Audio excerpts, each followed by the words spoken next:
মুখোশধারী ভদ্র হওয়ার চেয়ে স্পষ্টবাদী অভদ্র হওয়া অনেক ভালো।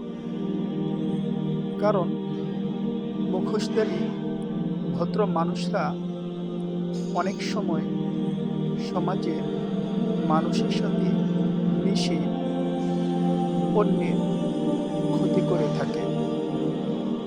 আর স্পষ্টবাদী অভদ্র মানুষরা মানুষের ক্ষতি করার আগে তারা ভেবেচিন্তে সব কথাই স্পষ্টভাবে সবার সামনে বলে দেয়। তারা চিন্তা করে না তাদের কি হবে, তাদের কি পরিণতি হবে।